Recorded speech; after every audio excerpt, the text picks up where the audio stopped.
Coucou les merveilles, on se retrouve pour voir les énergies de la semaine du 13 septembre, c'est ça, je vérifie sur mon truc, je suis pas du tout à jour sur les dates moi à chaque fois, je vis dans un monde bien à moi. Je vous propose un tirage avec le phalénaria, voilà, je suis à fond sur lui en ce moment, donc je me dis autant l'utiliser pour les tirages de la semaine. Donc, je vous laisse vous concentrer sur cette semaine qui arrive. Hop. Alors, je vais vous montrer. J'ai fait 3 tirages. À chaque fois, il y a 2 cartes. Voilà. Donc, je vous laisse vous concentrer sur le tirage qui vous attire le plus. Le premier est ici, le deuxième au milieu et le troisième ici. Hop. Voilà. J'espère que vous les voyez bien. On va découvrir ensemble, du coup, ces cartes. Alors, premier tirage, première carte. La première carte montre ce qui va se passer cette semaine. La carte agit comme une prédiction. Et la deuxième carte va nous donner un conseil de guidance. On est plus dans le développement personnel. On va voir comment on peut réagir par rapport à ça. Donc pour vous, en présage pour cette semaine, il y a l'infini échymose de l'esprit. On nous parle de traumatisme, de confusion et de sublimation. Donc au niveau de l'illustration, on voit en fait il y a 2 visages. Et il y en a un qui est comme creux. C'est assez étrange, c'est un petit peu comme si... moi j'ai l'impression que c'était un visage de cire qui est en train de se défaire. On a la carte qui est comme coupée en deux, hein, traversée par ce faisceau lumineux. Donc on a, oui, en effet, ces 2 visages qui sont séparés. Et on a, je sais pas, comme un mouvement qui se passe. Pour moi, c'est une carte qui évoque comme une séparation en deux dans notre esprit. Je ne sais pas si ça vous est déjà arrivé. Du coup, ça donne naissance à un sentiment de confusion. D'ailleurs, c'est ce qui est écrit, hein, confusion. On sait plus trop où on en est, on sait plus trop ce qu'on veut. Il y a une partie de nous qui veut un truc, il y a une autre partie de nous qui veut autre chose. On se sent un petit peu perdu. Il y a du mouvement au niveau du mental, il peut y avoir un trouble au niveau de l'identité. Je sais plus où je suis, je sais plus où je vais, je sais plus ce que je veux. Il y a quelque chose comme ça ici, je pense. On va regarder le livret, donc c'est la numéro 6. Alors, la numéro 6, et on est sur la voie du saphir. Alors, elle est où cette carte? Elle est là. Hop. Donc, je vais me baser surtout sur ici, cette page-là, parce que je ne vais pas faire une interprétation hyper approfondie, hein. Ici, je trouve que c'est des textes, moi, je les lis quand je fais vraiment un travail en profondeur et je prends un certain temps. Là, comme on est sur juste un flash des énergies, je vais rester sur la carte et on a déjà beaucoup d'informations. Qu'est-ce qu'on nous dit? Ai-je un mal en moi? Ça, c'est la question liée à la carte. Donc, ça évoque bien je trouve, le fait de se sentir étranger. Ah, voilà, c'est ça. C'est se sentir étranger à soi-même. Je cherchais tout à l'heure en vous parlant. Et là, on dit dépasse et sublime tes angoisses. Oui, on peut avoir aussi, je parlais de mental qui travaille, mais pas que, hein. Il peut y avoir en effet des angoisses, des jugements peut-être aussi intérieurs. On nous parle d'originalité, ça c'est dans le sens positif, hein, génie, stimulation, oui, si on a en effet l'esprit en ébullition, inspiration, idée, mais en truc moins cool, on a de l'anxiété, un traumatisme qui peut remonter, de la confusion, des regrets, des remords, ça... C'est une énergie qui se retourne contre soi, hein, et qui nous ronge un petit peu de l'intérieur. On va regarder la deuxième carte. Ça va nous aiguiller déjà même sur la signification de cette carte, mais ça va aussi nous dire comment est-ce qu'on peut réagir. Comment se comporter plutôt. Réagir, j'aime pas trop le mot. Ouais, comment se comporter si en effet on se sent un petit peu en panique, un petit peu confus cette semaine. Deuxième carte. Ah bah voilà, les bergers guidant les eaux. Bah, c'est de ça dont on a besoin, c'est rigolo, puisque je disais la carte précédente, on a l'idée de... On se sent un peu perdu, on est en perdition, on est confus, et là on a une carte qui guide. Donc c'est ça, on a besoin oui, bah, de se sentir guidé. On nous parle d'ordre, de raison et d'impératif. Il faut peut-être se structurer un petit peu en fait. Avec cette carte-là, en effet, on est comme divisé. Là, on a besoin de se réunir, hein, comme la meute qui est réunie autour d'un objectif commun, où on pourrait voir là une sorte de bergère qui va mener les moutons, ou j'en sais rien, moi, c'est peut-être une bergère qui mène un troupeau de loups. Pourquoi pas? On peut innover et imaginer ça. C'est marrant, j'avais pas vu qu'il y a un visage ici aussi. Donc ouais, c'est drôle hein, parce que du coup on retrouve quand même l'idée de dualité sur les deux cartes. Il y a une dualité. Hein. On va regarder ce que ça donne dans ce sens-là. Ouais, on a un visage qui se découpe. Assez mystérieux, on dirait plutôt un homme je trouve, mais... Donc ouais, on a bien le thème de la dualité cette semaine, sauf que ici on l'a subi, cette dualité. Et ici on en fait une force. Pourquoi? Parce que c'est structuré en fait. On pourrait parler de yin et de yang. C'est vrai qu'on a un demi-visage. C'est incroyable, hein, je trouve, comment les cartes se répondent entre elles. J'avais pas remarqué que c'est un demi-visage. Et en fait, l'autre moitié du visage est ici. Et en même temps, moi, j'ai pas l'impression que ce soit son visage à elle. J'ai l'impression qu'il a un truc un peu plus masculin, je trouve. Et donc, il y en a ce faisceau-là qui fait la séparation. Et donc on voit bien, d'un côté on a le féminin, de l'autre côté on a le masculin, on a quelque chose qui est ordonné en fait. Alors qu'ici, même si on a en effet aussi le visage des deux côtés, on a ce tourbillon un petit peu qui montre que c'est vrai que les choses sont en mouvement, et on voit là, je trouve à l'expression du personnage qu'il y a quelque chose d'un petit peu tourmenté, voire triste. Si on met les cartes côte à côte, on remarque qu'il y a une rupture au niveau des faisceaux. Vous voyez, il y a un faisceau lumineux qui passe ici. Et là, on a des faisceaux qui démarrent là, mais on n'a pas de faisceau. Et en fait, ça serait sympa d'avoir un faisceau qui passe ici, par exemple. Mais non, vous voyez, en fait, l'image n'est pas... les faisceaux ne se rejoignent pas. Ça signifie qu'il va falloir sûrement travailler sur soi et dépasser certaines choses. En effet, entre une grande confusion ou au contraire un ordre, il y a tout un chemin à faire, en fait. Je pense que c'est pour ça que les cartes ne sont pas reliées par les faisceaux. Ce sont des cartes de base qui sont assez contradictoires, entre guillemets. Hein. On va regarder, tiens, celle-ci, du coup, dans le livret. Alors, la numéro 6. Chop, chop. Et on n'est pas dans la même famille, ici. Alors, je trouve pas où elle est. Je me suis perdue dans mon livret. Voilà, ça y est, je l'ai. Alors, on nous dit, est-ce raisonnable en question? Et c'est surtout ça qui va nous intéresser, c'est nous, parce que j'ai demandé une guidance, et là on nous dit, modère-toi. Donc éviter les excès, éviter la dispersion, j'ajouterais aussi, hein, puisque quand on connaît la carte précédente qui nous parlait de confusion, hein, en fait on avait en énergie, on avait la confusion, en conseil on avait l'ordre, et là on nous dit, modère-toi. Donc là on nous dit, le premier pas dans une odyssée est de bien choisir son guide. La raison dans la bouche d'un fou reste la raison. On a en mots-clés raison, droiture, modération, sensibilisation, guide, ordre, ponctualité, influence, réalisme. Je ne vais pas lire les mots en rouge puisque là on a demandé plutôt un conseil. Il va falloir faire un effort, je pense, en fait, cette semaine pour se structurer son esprit. Alors justement, structurer son esprit autour de quoi? Quand on se sent perdu, justement, on ne sait pas autour de quoi structurer son esprit. Moi, j'aurais envie de dire, structurez-vous autour du moment présent. Ne cherchez pas forcément une grande quête à accomplir, un grand truc à faire, un grand projet. Quand on est perdu, voilà, ça arrive. Et dans ces moments-là, on ne sait pas quoi faire. Et c'est pas grave. Je crois que c'est peut-être un tirage qui nous encourage, plutôt qu'être dans le faire, on nous demande d'être. Juste dans l'être, c'est tout. rien d'autre.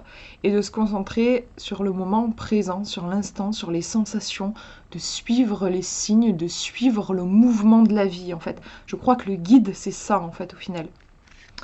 Voilà ce que je vois pour ce premier tirage. On va regarder le numéro 2.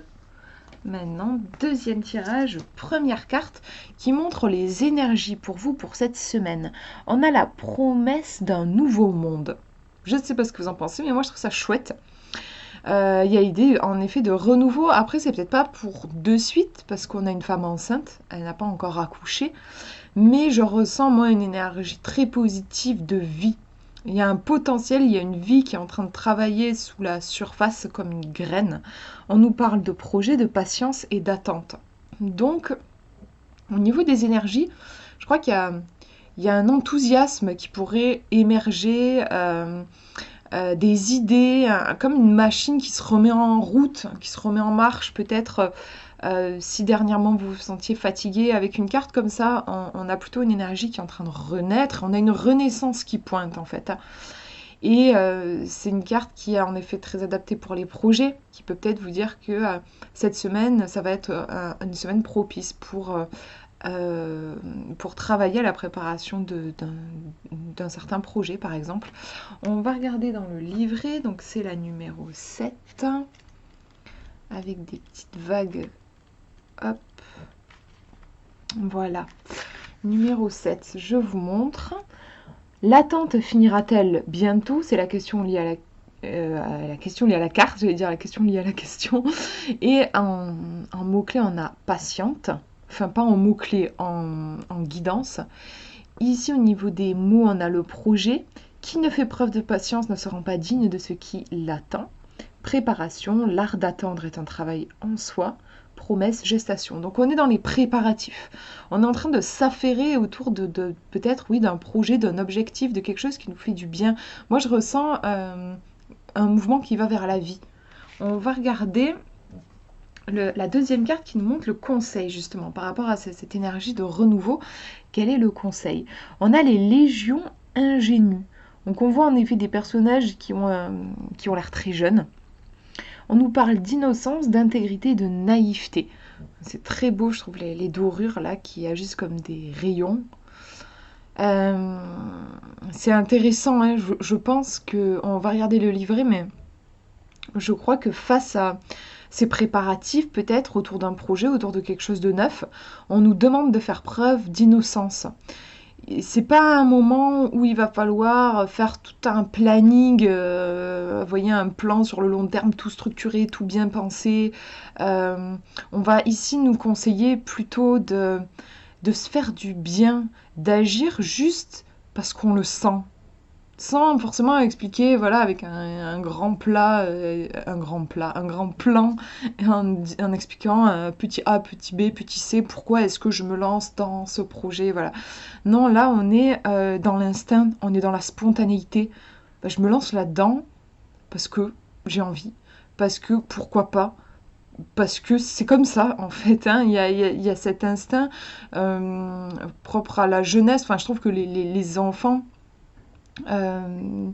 agissent souvent plus, enfin oui, ils agissent clairement même plus spontanément que les adultes. Je crois qu'on nous demande ça. C'est un tirage qui est très frais en fait, je trouve. On va regarder le livret, donc c'est la numéro 4. Alors, on nous dit, l'on ne prend conscience de ce qu'est l'innocence qu'en la perdant, donc évitez en effet d'être dans le mental, évitez de trop vous poser de questions, évitez de chercher les raisons, pourquoi je fais ça, est-ce que ça va être rentable, est-ce que c'est nécessaire, ce genre de pensée très adulte en fait. On vous demande de les laisser de côté.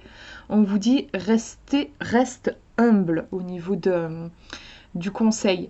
Il ne s'agit pas là d'essayer d'échafauder, comme je disais, un super plan pour arriver à un super objectif et montrer qu'on est capable de réussir. Non, là, on est juste dans la simplicité. Je fais ça parce que j'en ai besoin. Parce qu'il y a un élan en moi qui me dit que c'est par là qu'il faut que j'aille, c'est tout. Il n'y a pas de quelque chose de plus compliqué que ça. On nous parle d'innocence, de spontanéité, d'intégrité, de pureté, d'authenticité. Hein, agir avec authenticité, c'est là que je sens d'aller, donc j'y vais. simplicité et candeur. Fins sont les grains, pardon, de l'innocence pour nos âmes qui ne sont que sacs percés. Je sais pas pourquoi, je galérais à lire. Fins sont les grains de l'innocence pour nos âmes qui ne sont que sacs percés. Je trouve qu'il y a l'idée de se laisser traverser par ce qui est. Je trouve ce tirage très beau, franchement. Je vous remonte les cartes. Donc, pardon, c'était dans ce sens-là. Première carte et deuxième carte. Et si on regarde, en plus, les cartes se répondent très bien au niveau des faisceaux lumineux. On a un chemin qui fait hop, hop, hop, et ça continue ici, hop, et ça monte. Donc du coup, on va regarder sur au niveau des faisceaux sur la carte. On a 1, 2, 3 et 4e faisceau qui vont être importants. On va regarder ce que ça donne. Donc là, par exemple, sur la carte de la patience, je l'ai perdue, c'est pas celle-là, je me suis trompée de page. Voilà, celle-ci. Gestation, projet, préparation. C'est vraiment les mots là qui vont être le plus important. Gestation, projet, préparation. Et on va regarder 4. Enfin, on va regarder l'autre carte qui est la numéro 4 dans sa famille. On disait gestation, préparation et hop, ici c'est ce faisceau-là qui est important. Authenticité. Être authentique dans sa démarche. Oui, ne pas se mentir, ne pas mentir aux autres, ne pas essayer de prouver quoi que ce soit, être fidèle à soi-même et à ses valeurs, sans chercher à épater la galerie, à épater qui que ce soit même votre ego. Ça peut être des fois on essaye de s'épater soi-même, hein, on ne cherche pas forcément l'approbation des autres, mais parfois notre ego nous souffle le fait qu'on a de valeur que quand on réussit, donc du coup on va se pousser dans des projets mais qui sont peut-être pas forcément adaptés. On fait ça par peur de se décevoir soi-même, ça peut arriver. Donc là on nous demande au contraire d'être dans une authenticité, une simplicité vis-à-vis de soi-même. Et du coup on va regarder le dernier tirage, première carte. Alors on a l'enseignement des naufragés. Je vous fais une petite mise au point. L'enseignement des naufragés, on nous parle de leçons, d'expérience et de fatalité. On est vraiment dans l'épreuve en fait. Hein. Bon, être naufragé, c'est quand même un sacré traumatisme, je pense. Il y a l'eau d'ailleurs qui est présente et qui je pense, c'est une métaphore d'un grand bouleversement émotionnel. Les choses sont en miettes, hein, en fait. Hein. On a une structure qui est représentée par le bateau qui s'effondre.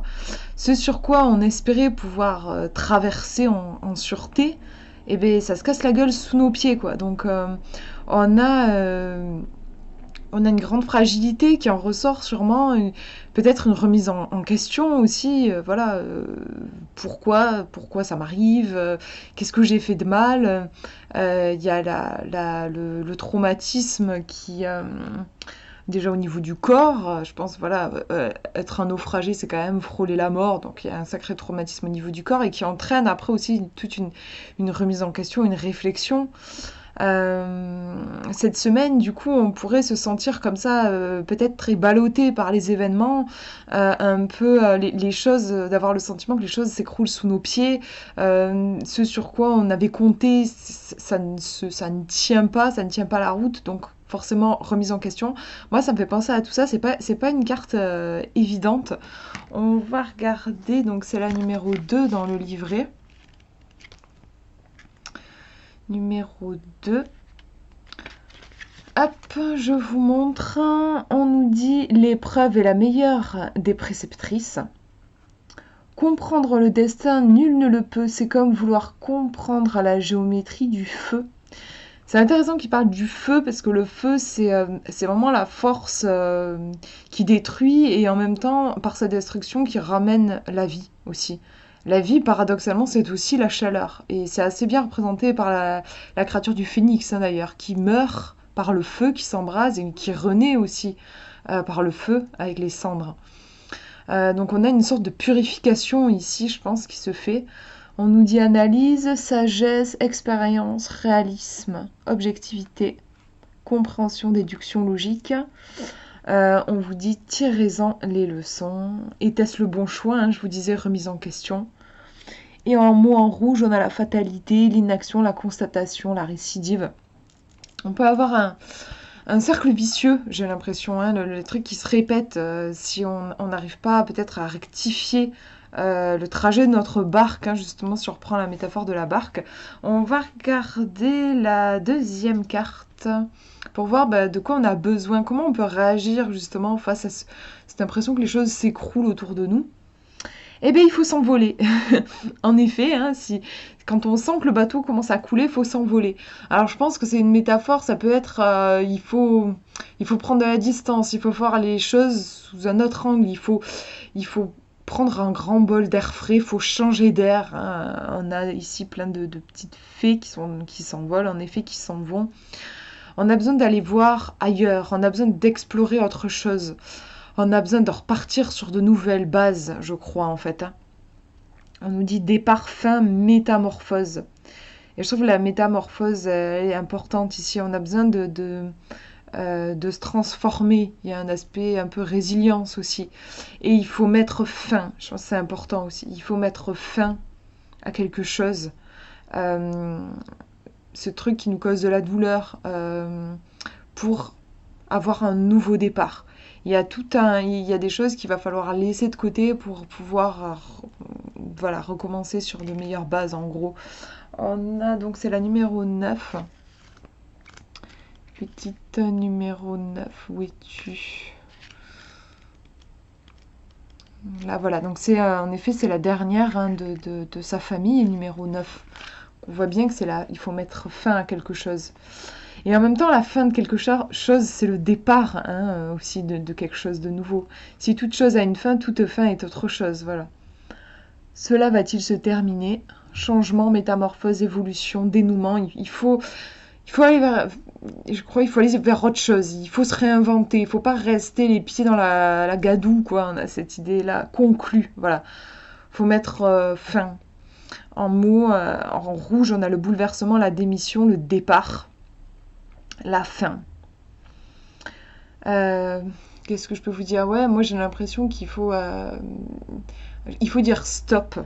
Il faut dire non à certains vieux schémas et dire non à quelque chose, c'est dire oui à autre chose. Et justement dire oui à quelque chose qui va nous faire plus de bien, à aller vers...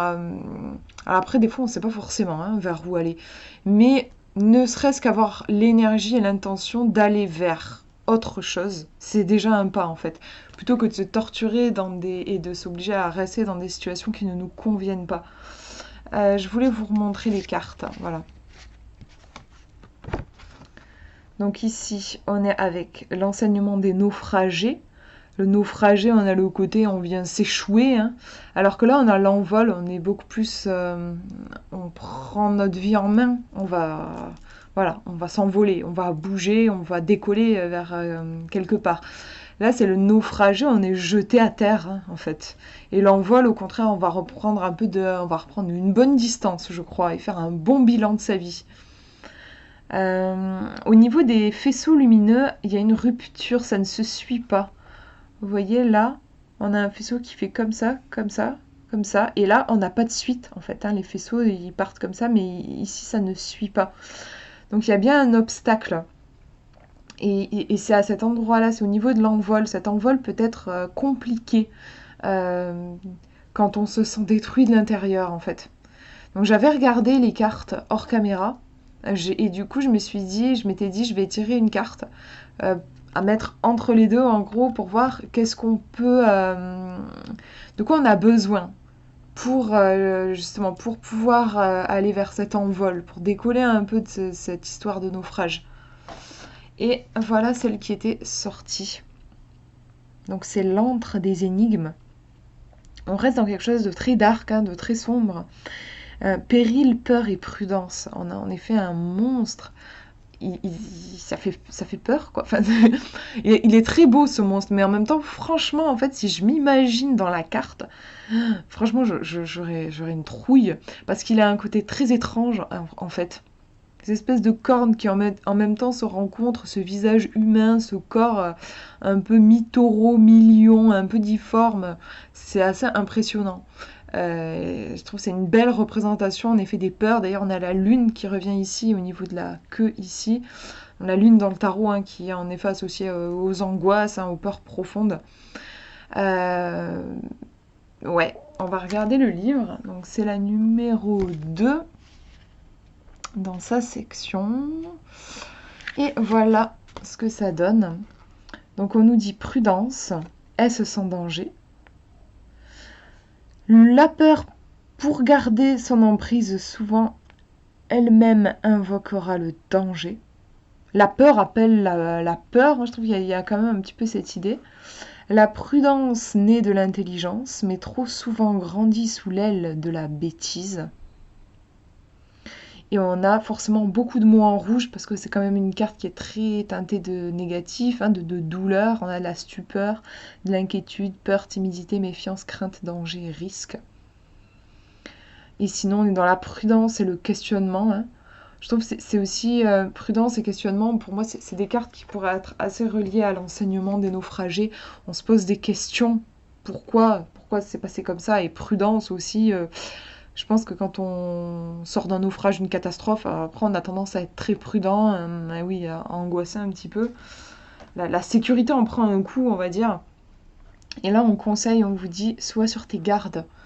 Donc, je sais pas trop comment vous le ressentez, mais moi j'ai l'impression qu'avec l'enseignement des naufragés, j'ai l'impression qu'il y a une situation qui est toxique pour nous, en fait. C'est pour ça qu'on a cette bête-là qui ressort.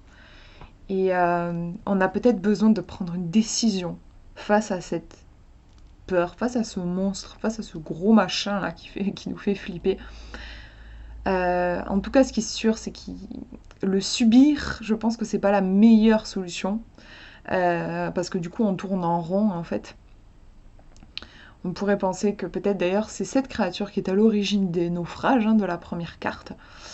Dans le livre, ils nous disent soyez sur vos gardes, il faut faire attention. C'est vrai que je sais pas, j'ai l'impression qu'il y a probablement une situation qui est toxique et qui est désignée par la première carte.